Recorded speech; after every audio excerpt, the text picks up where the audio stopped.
It's been about 3 months since Hurricane Helene pummeled the mountains of North Carolina, but the effects are still being felt well beyond the storm's path. Ali Rogan explains. Whether you're dehydrated, undergoing surgery, or receiving medicine intravenously, IV fluid is a staple in modern healthcare.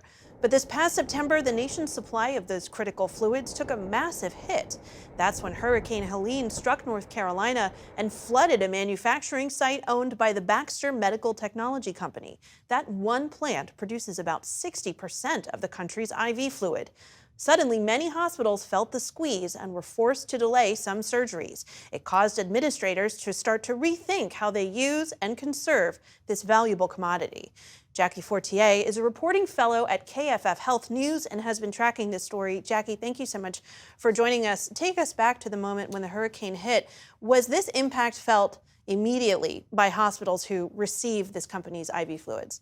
Absolutely. I mean, Hurricane Helene struck North Carolina in late September, as you said, flooding the largest IV fluid factory in the US. And I think everyone was surprised that that Baxter facility, produced 60% of the nation's supply of IV fluids. The medical folks that I talked to were all very surprised. They didn't know.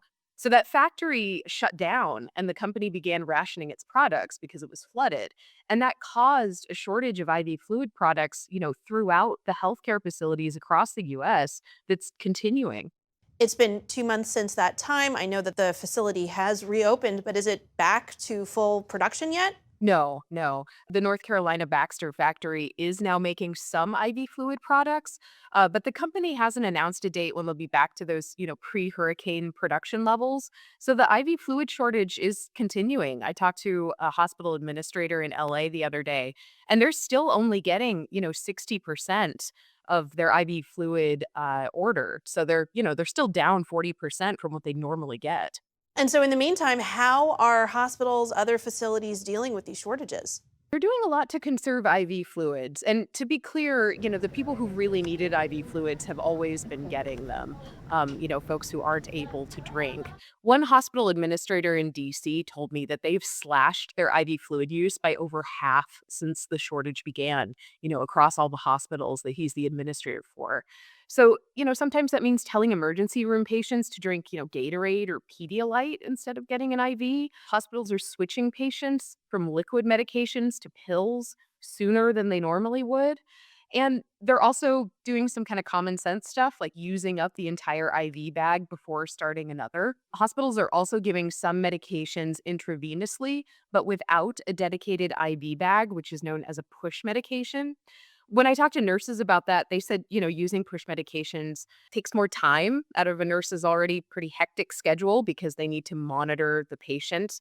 The medicine isn't being titrated or given over time. It's kind of being given all at once. But, the IV fluid shortage is ongoing and it could get worse as the end of the year comes up because people get sick with, winter respiratory viruses. We got flu, COVID that send more people to the hospital.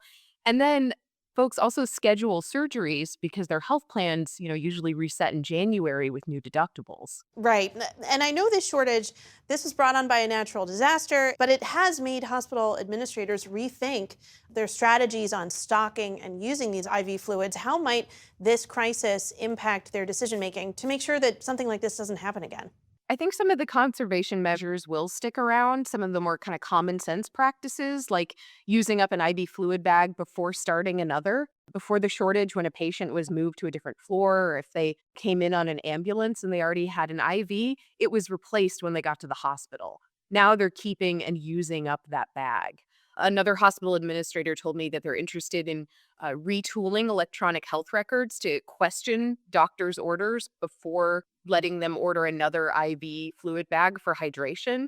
So, maybe a little pop up that says, does the patient, really need the second bag? How do they do with eating or drinking water or juice? If they did well, maybe they don't need that bag. So, these, little kind of conservation mechanisms across multiple hospitals, would make a significant dent.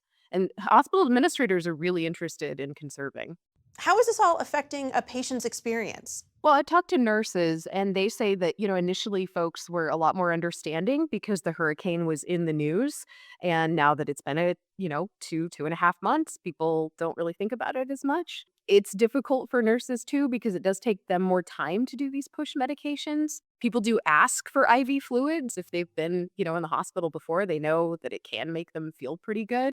I have seen that people say that getting a push medication, again, that's without kind of the IV fluid piggyback, can be painful in some cases. So we haven't seen any indication that patients aren't getting, medical care that they should be getting, but it's difficult to get someone to drink a liter of fluid versus putting a liter of fluid, in their arm through an IV. Jackie Fortier, reporting fellow at KFF Health News. Thank you so much for joining us. Thank you.